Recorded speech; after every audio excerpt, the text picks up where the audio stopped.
And when it's muggy, And we're going to interrupt weather to bring you a Con Edison press conference. We're talking extreme heat. It's on the way this weekend with possibly record-setting temperatures. And right now, the president of Con Edison is holding this press conference at their headquarters, and they're expected to talk about the company's preparation for the heat. Let's listen in.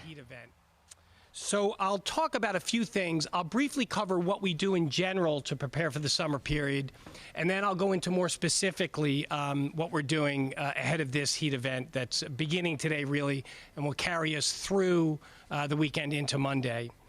So on a broad level, the company approaches preparation for summer the day the prior summer ends. So we basically spend a full year preparing the system for the high demands that summer brings. And we do that in a few ways. A big way is through investment. In the last year, we've invested $1.5 billion on our energy delivery systems. And a few examples, we replace underground cable, we replace overhead transformers, substations transformers are replaced and augmented. All of that adds up to about $1.5 billion to ensure the system's ready for what this weekend will bring. And the other aspect, critical aspect of our preparation for the summer is key inspection and maintenance programs. So we want to make sure the equipment we have is ready to perform at the highest levels when it's called upon this weekend. I'll give you two examples of heat-related prep that we go through. One is on our large substation transformers, occasionally we'll use water cooling to increase the capacity. With high demand, the transformers heat up and we can cool them with water. So we want to make sure that those water cooling systems operate precisely as designed. So we test that in the spring and fall months to make sure we're ready for a period like this. And the other example of a maintenance program I'll give you is an infrared inspection. So our technicians take infrared guns, infrared cameras, and they're able to pick up hot spots, say on an April day on a circuit. And if it's hot on an April day, it's only going to get hotter, and that's the sign of an incipient fault on the system. So when we detect hot spots on the system, our repair crews will go out and remedy that before it gets exposed in a heat period such as this. So transformer cooling, infrared inspections, programs like that help us ready the system for top performance. For the incident at hand, the heat will begin to pick up today. It is going to be very hot. We expect demands to rival weekend peaks that we had in 2016. In 2016, the weekend demands were the highest they'd ever been for a weekend. And we expect to see similar demands over the course of this weekend. So we do a few things. The first is, you see it here, we established this command post to make sure that all functions in the company are focused on safe and reliable operation should events occur. We've augmented our staffing considerably. So we have 4,000 women and men out there in the streets working on underground cables, overhead wires, substation equipment, transmission lines, both monitoring that equipment and, should events occur, jumping on it so that we can minimize any impact to our customers. If customers do have an outage, they should report the outage. The best bet is through our website, coned.com. They can also use texting and other capabilities to report it. And that allows us to more quickly augment the information systems we have to understand where the outages are. It also allows us to communicate more clearly with regard to expectations on restoration should outages occur. And the last note I'd make is we encourage all of our customers to be energy efficient, to conserve where possible. We think that's a 365, 24/7 message that goes out. It's always a good thing to do, but it's particularly good in this period because it reduces some of the demand on the system. Customers will save money, and it's good for the environment. So we encourage customers to do what they can to conserve energy. So with that, I'd be happy to take a few questions.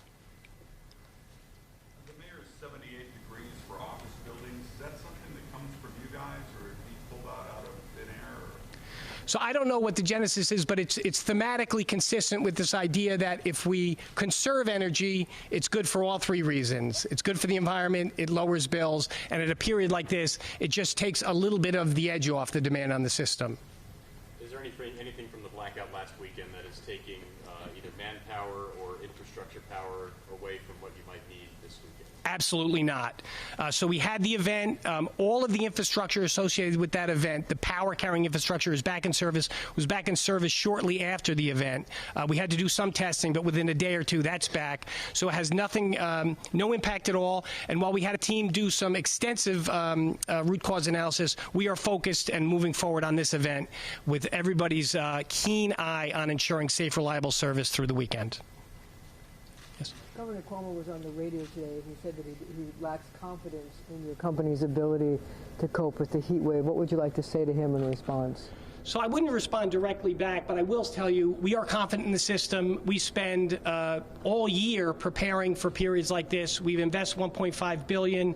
We maintain the system. We augment staffing. We stand up a command post where literally every function, from logistics to stores to transportation to customer service, everyone's in this room with one mission in mind: safe, reliable service through this heat period. So is there any stone that you've left unturned in terms of being ready to deal with this upcoming heat wave? No, we're ready. We're ready for what the heat will bring. And as I said, we expect demands this weekend to rival all-time weekend peaks. The system overall peaks during the weekday, and I think it's fairly intuitive. When all the businesses are in on a Tuesday or Wednesday, the demand is the highest. On the weekend, it remains high, but it's not the peak demand. But when we compare weekend to weekend, we are going to rival all-time demand.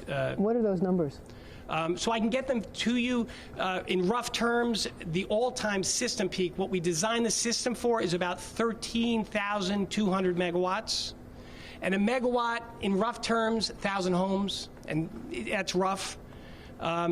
This weekend, we expect anywhere from 11,500 to 11,900. And that's variable. It can depend on cloud cover, if it get rain, but that's sort of the rough range that we're looking at. And you mentioned 2016 specifically. Can you just clarify, there were weekends then which had hit peak? Which weekend? Yeah. And is the peak what you were just talking about, the 13,200? Okay. So the 13,200 is the system peak. We would achieve that system peak on a weekday. Monday through Friday, likely Monday through Friday, when businesses are in, that's really when the grid sees the greatest demand. On weekend, we still see high demands. For the weekends in August of 2016, I think it's the 13th and 14th, subject to check, we experienced demands around 11,500 megawatts in that range. That's about what we expect to see this weekend. And then what was the effect of that kind of peak then? Were there brownouts, were there blackouts? There were scattered outages. Performance of the system was very strong. So you said that you had infrared in April. You used infrared tests to see if there were any hot spots. Can you tell us how many hotspots you found and how many you repaired? So I said April by way of example, and I use, so I don't have the count of the number of hotspots, but it's basically a maintenance program that we go out and proactively check the health of the system so that it doesn't react to these conditions. So April was an example, but it's pre-summer. We want to check the health of the system diagnostically with infrared to ensure that it's up to par for weekends like this. You anticipate any rolling brownouts of any kind of a cutback of power? We don't. Occasionally, we will do what we call voltage optimization, where we will proactively lower the voltage a little bit, largely unseen by customers, virtually unseen, but it's sort of a preemptive measure to ensure the grid holds under the greatest stresses. We don't anticipate doing that, but it's a tool we use to stay ahead of broader events. Are you anticipating outages? So, again, we are poised to respond to any outages that come in. It's a big system out there. So should outages come in, our intent is to really identify them, dispatch, and repair as quickly as possible. You said that the relay protection systems had to do with the weekend problems. How can you be confident that those systems are modernized and ready for whatever this weekend and future heat brings? Yes, so really 2 points on that. I am very confident.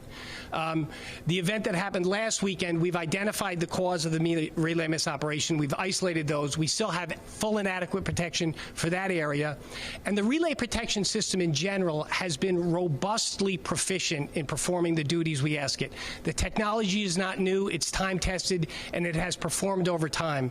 We have not identified any items that would lead us to believe that the system's not ready to perform the way it has preceding the event, and we expect moving forward. So this was a one-off?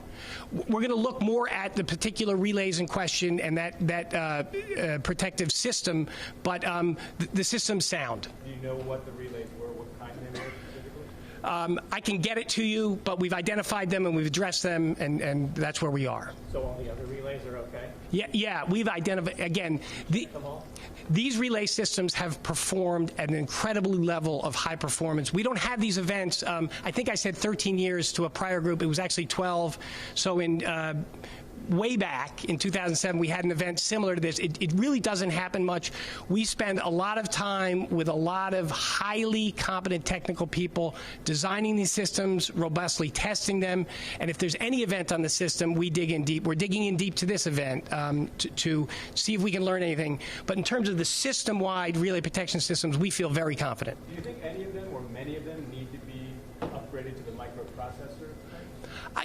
We have programs for that, but we would never live with a technology that we didn't feel confident in. You have to turn technology over. Part of the $1.5 billion that we invest is to turn equipment over and modernize in some cases or avail ourselves to better technology than existed years ago. But we feel very confident in the relay systems that are in place. Has any directive been given to theaters, movie theaters, Broadway theaters as far as reducing the amount of pressure they're going to be using, power they're going to be using, or does the 78 degrees also apply to those entities too?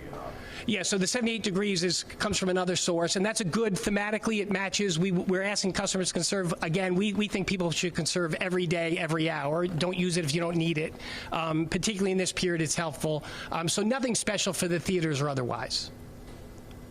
You've got 4,000 people in the field. You said that's augmented, so what's the normal number? I'll have to get it for you, and effectively the way we augment is with our crew staffing, it's everybody in, everybody on. We augment both the day shift and the night shift, so we have around-the-clock coverage. And rather than working a typical 8-hour day, people are scheduled for 12, so that augments by 50% our ability to have feet on the ground. In addition to that, all of the support functions, the people you see in this room, are backed up by legions behind them. So they are the reps within this command post, but they have lots of folks whose single purpose until next week is to ensure the safe, reliable operation of the system. Have you had to bring in any crews from other places?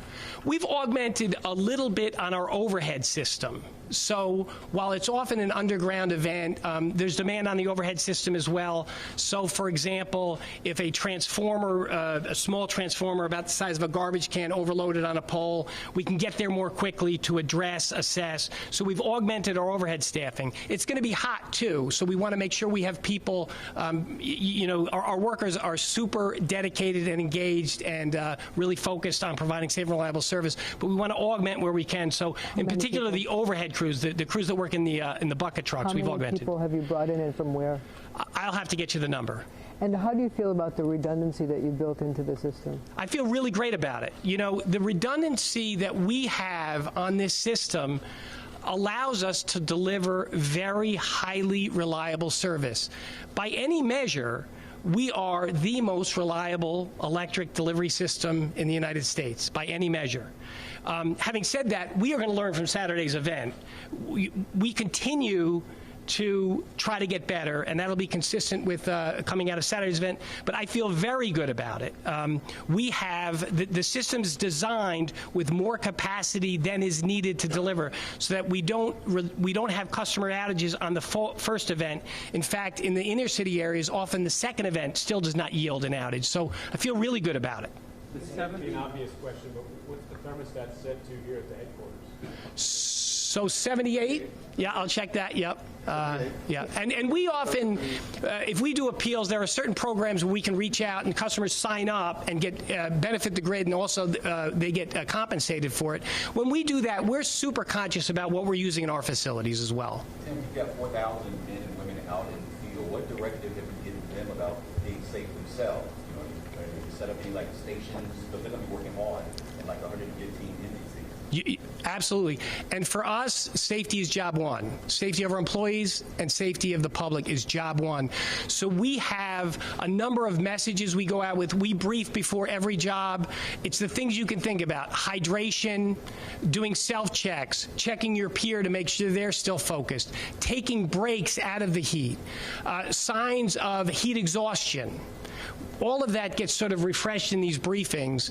And when Bob Scamenti runs his CERT call, we start with a safety message. It is the first thing we focus on, and we'll continue to do that through it. But you're absolutely right. So fatigue, heat, hydration, those are all the messages you expect, and we deliver them frequently.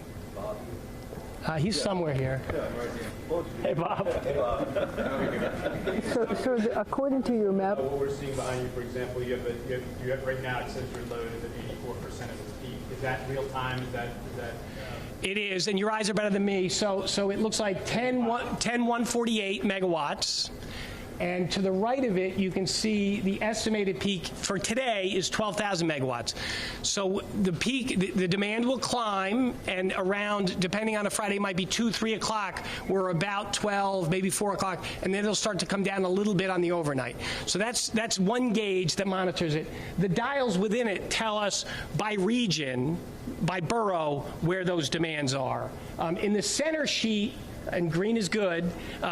Those are our substations. Manhattan? Manhattan, thanks, Bob.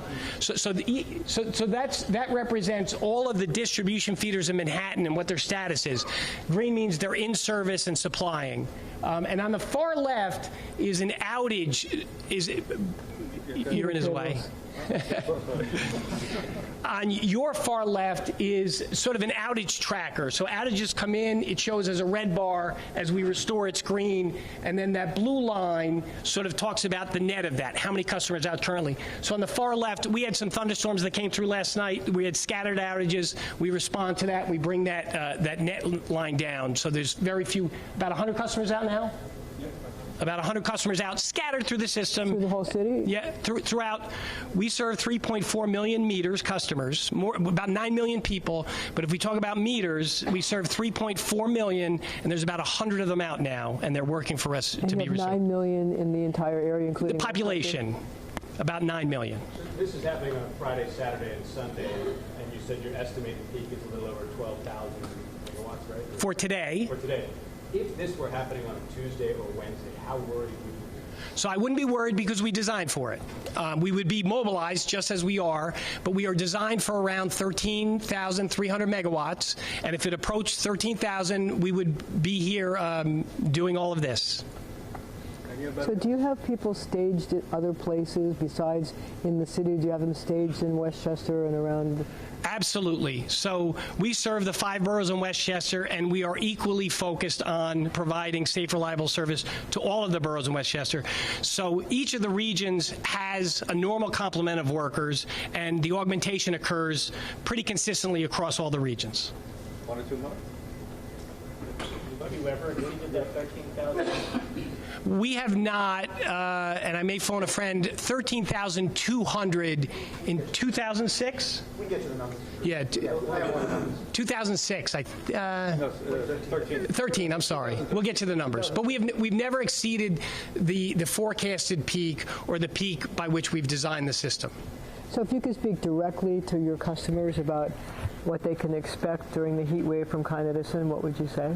I would say they can expect very focused and diligent response to any issues that come up. I'd ask them to be safe, to check on each other, to conserve energy where you can. If you're out of the house, turn off the AC before you leave. It can all help, and again, good for the environment, good for the bill, and good for the system in these periods.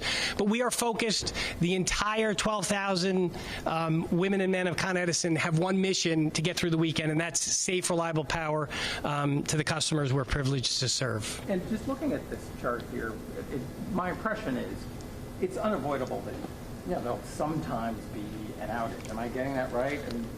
And addressing customers, do you need to make sure they know that sometimes that's just part of just how it is? Yeah, we're mobilized to this extent, and we've augmented. to prepare in the event an outage occurs, and we want to jump on it and minimize it. We strive to provide very, very reliable service, and when a service interruption occurs, we want to jump right on it. We want to communicate with customers to let them know about expectations, and that's what this structure is intended to do. Thank you, everybody. Thanks all. Thank you.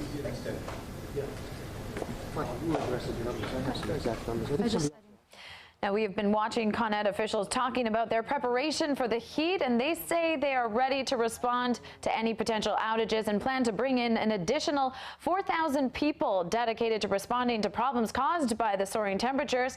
Con Ed says they spend a whole year preparing for the summer months and spend $1.5 billion on their systems and infrastructure. Now, they have been under pressure to keep the lights on during what's expected to be record power demands this weekend. The utility monopoly has been coping with a wave of sporadic problems since Saturday night's blackout on Manhattan's west side, and Governor Cuomo even threatened to pull the company's license over the failure. But just now, Con Ed responded that they are confident in the system, and the agency is asking, however, for New Yorkers to conserve as much energy as possible and to set air conditioners a couple degrees higher, and for office towers over 100 feet to set those to 78 degrees. Now, we have much more information on the dangerous heat on our website for cooling center locations, plus warning signs for summer dangers like heat stroke. And for all of that information, you can check out our summer heat survival guide on cbsnewyork.com. And right now we're going to take a quick break, but we'll be right back here on CBSN New York.